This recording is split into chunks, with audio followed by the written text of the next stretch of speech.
Ian, welcome to Adulting with Autism. Hi, April. Thank you so much for having me. This is a lot of gratitude.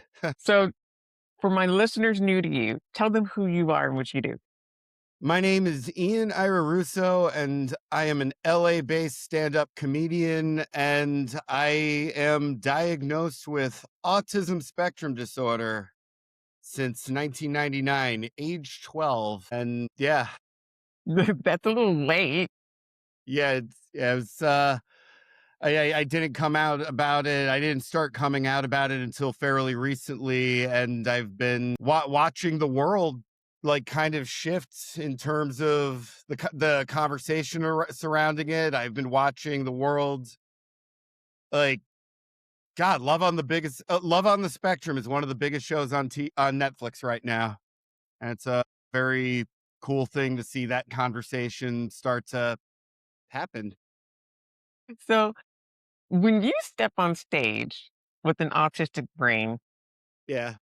in a very neurotypical industry, how do you get the audience to see your point of view? It's a combination of committing to my ideas, well, at the same time, don't overdo it. Be loose, fluid, just be comfortable up there and trying to figure out how to connect to a room full of strangers, which is a skill that even for neurotypical people, that does not happen overnight. It takes 10 years to get half decent at it. What made you decide to be a comedian? All right, that's God. This is going back, God, 2014. I was from 2005 to 2000, probably 12. I was in punk bands. Like I sang and play guitar and playing a lot of like local shows, a lot of bars, and in between songs, I would just crack just really hacky street jokes the classic one. I think I saw somebody else do this. Like, how did the lion win the race? Because he was a cheetah. Like just like stuff like I don't know, stupid stuff. Make the audience laugh. And I've always loved comedy. Granted, the comedians that I was exposed to at that point were your classics like Rodney Dangerfield and Joan Rivers, and to get into the transition from being in a band to doing stand-up comedy, it just felt easier to me. I wasn't dealing with lugging equipment. I didn't have to worry about helping my friend move drum kits, which, yeah, if you've ever been in bands, yeah, you know. So, how do you manage your emotional regulation? Like, I can't imagine going on stage from place to place and then do a show. I It, That's like a lot of switching. yeah, it's a lot of, I've tried in more recent years, probably like the last like 5 years or so, I've been practicing the art of just getting out of my head on stage and being there for the audience in that moment, being reactive to whatever laughs I get. If I see a group of people who some jokes are doing better than others, play to them and build up the room from there. God, I forget what I went to a Q&A for some comic who had a Netflix special coming out. He described stand-up comedy as the audience is your scene partner, just like in an acting class. And I think the goal is just to like figure out how to play off each other. And yeah, that just like kind of in that taking deep breaths, slowing down, not taking things too personally when things don't go the way you envisioned it, which it never ever does. Yeah. How does being on stage feel compared to everyday social situations? Social situations, I'm grateful because I have a very decent sized circle of friends who, when I started coming out about this part of me, this diagnosis that, for better or worse, I hesitate to call it a social disability, but it has been. It hasn't been without its share of struggles. I have that. So on stage, I don't know. I just try to find the people who get me and get that struggle, and which happens more frequently than I could possibly. I'm grateful that I just run into people all the time. A week ago, I was running a bit about autism representation in Hollywood and kind of nitpicking for like almost like diagnose or not self-diagnosing, almost diagnosing celebrities and TV characters even if I don't know, one guy saw that and he walks up to me and we had a good conversation. He pointed to he has a puzzle piece tattoo on his leg and on his calf, and he was talking to me about how much it means to him working with autistic people. And even yesterday I met a woman who saw my set, really liked what I did, really connected with it, was talking about how who she has a sister who's on the spectrum and how funny it is how autism representation in Hollywood wasn't something that's kind of existed until maybe the past 10 years. And What so with being a comedian, how do you write your sets? Because I know there's like unwritten social rules on this yeah, planet. yeah. Me, I my process is I have an idea, no matter how stupid it is, I just write it into like some notes.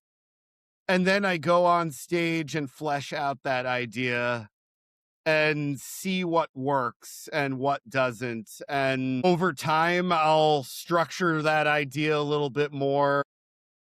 And like in terms of like the unwritten social rules, like I know we live in a time where like I'm not like sometimes you have to be a little more careful about what you say, but knowing the intention of what you're saying, not take it too personally if it doesn't go out the way if it doesn't go the way you'd like to. And from there, just adjust, try to make your material more palatable if you can, and in time, let the laughs decide for itself. And this is why I'm not a comedian. Yeah. Oh, I have a friend in New York, someone who I went to college with, and she told me she was considering doing comedy, and I told her everything I say to people who ask me if they should. If you love it, do it. If you love making people laugh, but it is a miserable, miserable business. But 2 years later, she's still doing it, and she's absolutely in love with this art form that should not exist. Yeah. So, with lot of the neurodivergent population that dream about create careers but get stuck on logistics, what's a myth about making it in comedy you wish they'd throw out? A myth about okay, a myth about making it in comedy. I wish you would throw it out. I I hear a lot. There is truth to it, but I don't think it's 100% the end all be all. I hear the phrase. I hear the advice. Comedy's about building relationships, and it's all about who you know. Which, yes, there is truth to that, but there's just no substitute for hard work and developing a rock solid act that becoming this product that's undeniable, that people want to pay the $20 and the 2 item minimums to go see. This is the money for a babysitter. Gas is through the roof right now. Money spent or time spent at a comedy show is time that could be spent on doing other things. And to prove that you have that value to be worth their time, that's something I've always never not appreciated. I did a show in Santa Fe a couple of years ago. It was like just like a one-off, a one-nighter. That is the industry term. Getting up in front of 25 people, all strangers, and it's like they decided to be here with me on a Saturday night because I had an hour of material that I wanted to run in a small town, and stuff like that. I just never ever took for granted. So you just recently relaunched the Ian Ira Rousso Show. Yes, this week. So I know your show covers like comedy, Yeah, film, sports, everything yeah. in between. What did you want this version of the show to be? More or less s- more or less the same. To be honest, I love just shooting the shit with my friends and talking comedy shop, talking about what's going on. It's funny this week, like putting out these episodes. I recorded them over a month ago, and we're talking about oh my god, the Knicks are doing good, and now they actually won, which is crazy. But that hasn't. Yeah, these episodes already feel, I don't know. But as far as other things, I'd like to get more into mental health and self-help and all these other things that I think the general public could get something out of. I don't know, like I do, as far as neurodiversity goes, like I've opened up a little bit on the podcast, but I'm trying to find that balance of being a neurodivergent comedian who happens to post, or being a neurodivergent comedian who hosts a podcast that's not necessarily a neurodiversity podcast. Because I also don't feel like I'm an expert in that field or in that world because I came out so late in life that I like leading up to this podcast. I've been listening to episodes, and I found it very helpful in kind of contextualizing parts about myself that I have no idea what autistic burnout is, and I started listening to your podcast, and it's like, oh, okay, I'm so glad you're yeah, listening. yeah, So how how would you pick your guests now that you are fully embracing, my niece likes to call it tism, your tism. tism. I've heard that one. Yeah, How I do you for now, it's like comedians who've just like close friends, people I feel comfortable having conversations with, and just like opening up a little bit more about it, and just like other stuff about my life and stuff about music, sports, whatever it is, comedy. Eventually I'd like to start working my way up to talking to more creatives in the industry, like whether it be TV writers or actors and people in bands, which was kind of like always the goal. But I do have this other part of me that, for better or worse, is this diagnosis. It's more out in the open, and yeah, people are learning about who I am, and overall, people have been very kind, sweet, empathetic. like when you walk around LA, what feels most autistic about how you experience the city versus your friends? How most autistic about how but like on my end or theirs? Your end. Yeah, my end. Okay. it's a good, I don't know, because I'm constantly writing. I don't know. There's some debate amongst my friends over whether my love for stand-up comedy is a symptom of being on the spectrum. Like it's like an autism superpower, which I think my organizational skills, like I think there's truth to that. But yeah, as far like my counter argument is there's so many incredible neurotypical comedians who are undeniably funny, and they kind of got to that point without the drive from however their brain might be wired, which their brains might be wired in more unusual ways. But whether or not there's truth to that claim, I guess I'm constantly seeking out stage time, constantly trying to get better at the thing, and just being aware of yeah, just getting out there, like how I perceive Los Angeles. Like I don't yeah, I actually don't know how to give a clear answer to that question. So, Yeah. well, here's my version of LA. Okay. Lots of people, lots of noise, Yep. and hopefully I run into someone famous. Okay. Yeah. Check and check. Yeah. I don't. The social aspect is, and this isn't me talking shit about LA, but this is something I don't know, like something like a lot of like the social circles in LA can be rough. They have a tendency to smile to your face, or they base how they treat you on who's watching. And I don't necessarily think this is a neurodiversity thing, but something that I think like greatly it affects me. I don't know if I fall victim to it is the right term, but many years ago I ran into my old high school English teacher was in town. Like for the listeners, I grew up in New York.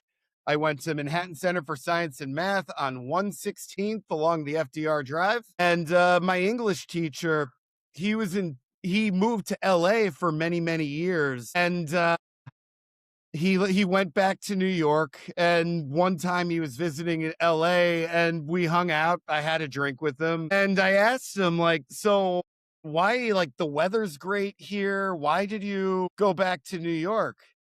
And he gave me like an anecdote that in New York, people can be mean. They will tell you how they feel to your face. Whereas in LA, they kind of wait until you leave the room. Like he taught high school out in Covina. I don't know how often you've been in LA or know where Covina is. Okay, that's where Crazy Ex-Girlfriend took place. That's the pop culture reference point. But he taught high school out there, and he told me a story that he was at like a party of like a bunch of his coworkers, a bunch of teachers. And this one woman, she had to leave early and describes her as the sweetest lady. And the second she leaves the room, everybody's saying these horrible things. And he uh he finally said, "If you're saying all this stuff about her when she's not around, what are you saying about me?" Everybody clammed up, and within 3 months he went back to New York. Like it just couldn't stand that kind of it's a very normalized kind of thing, and it's not everybody in LA. Like I have so many sweet and amazing people in my life that I don't know how I would have survived this city if it wasn't for that. Like there's a lot of people defending my good character when if I'm at an open mic or a show and I leave the room for whatever reason, and somebody has their complaints about me, and there are people who are like just the kindest people, and I have a lot of gratitude that, and I don't want to paint LA with a broad stroke because so many people in the city have done good things for me. So, for the 23-year-old out there that is staring at the gap of where they are and where they want to be, what would you tell them about taking the next step? Wow, that's an excellent question about taking the next step. I yeah, I'm assuming specific to neurodivergent people. Yes. Yeah, of course. Yeah, I no, my answer to that is, what are you passionate about? What is your autism superpower? What is this thing that like Are you good at math? Are you good at painting, whatever it graphic that design? Like they're like find what you're great at, what you're truly passionate about, what you makes you excited, and know that there's risks, know that there's investment to get there, but shoot to be the greatest version of that you want to be, and eventually you'll find work. Yeah. So, for those that actually want to follow in your footsteps, God bless you, because Yeah. that's Yeah. not me. Yeah. Don't recommend it, but go on. How could they get started if they're like, yeah, that's going to be my jam? Okay. Depending where you are, there are open mic nights in your, whether be a small town. New York, there's probably 200 mics every week. LA, I think there's about 100. Just go to an open mic night, sign up. It's not going to be good at first, and eventually if you fall in love with it, there's you'll get better at it. You'll find your voice. I'm from a generation of comedians that we've always had, like, all of these A-listers having podcasts where they talk comedy shop, whether it be Mark Maron or the Joe Rogan Experience, whatever it is. All these people who are giving you some sort of insight to get better at what you do, to tell a clearer joke, to get more comfortable, to be more likable on stage, to have a voice. Because all of these people, they started in a different time when podcasts didn't exist. And like, as far as like doing comedy goes, just do it. There's no real barrier to entry to do it. Go with your friends if you're a little nervous. First time I did stand up was in the back room of a bar in Park Slope, in Brooklyn, and I brought a friend with me, and it was a terrible set, and many of the sets to follow that were terrible. I still periodically have terrible sets, and it's not the worst thing in the world. That's the process. It's kind of figuring out how to every set is a learning experience. You always find one thing that you could have done differently and take it from there. When you think about autistic futures in like comedy and media, what gives you the most hope? The most hope in terms of the changing narrative surrounding neurodivergence in media. It is something I think about an awful lot. We are on the right track right now. About 10 years ago, The Good Doctor, that was a very popular show for a minute. Atypical, which, fun fact, I did audition to be a therapist on Atypical. I have a joke about that, how I probably should have been the lead, and how masking cost me my SAG card, but I'm not going to get into that. We have again, Love on the Spectrum is one of the biggest shows on Netflix right now. I don't know a lot of people who haven't watched it. The thing that honestly gives me the most hope is I feel like for the first time ever, did you watch the NBA playoffs? But not a whole Okay. lot. Okay. So like for the like OG Anunoby, he was the guy on the Knicks who got the game-winning tip in game 4 to complete the largest comeback in NBA Finals history, 29 points, and an incredible accomplishment. For the first time ever, I'm seeing in the comments and on Reddit that people are analyzing OG Anunoby's mannerisms and just the way he talks, like he has a very stable mood, a very monotone mood. And people are trying to diagnose, like people are saying like he might be on the spectrum.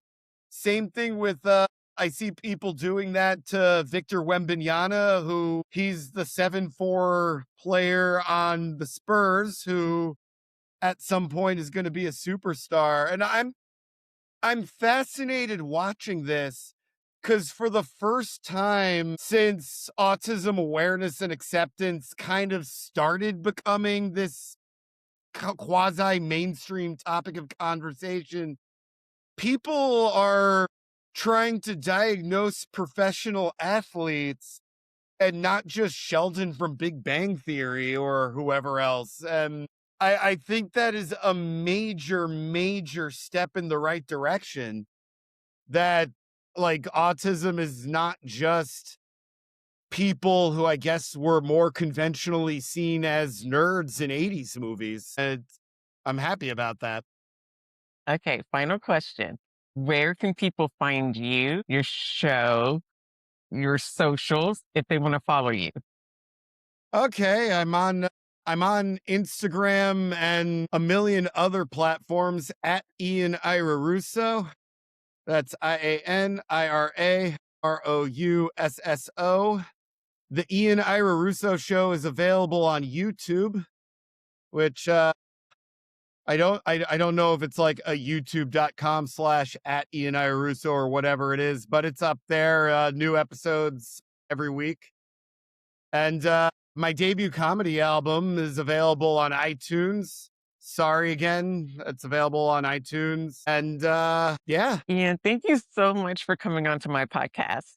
All right. Thank you so much, April. Thank you.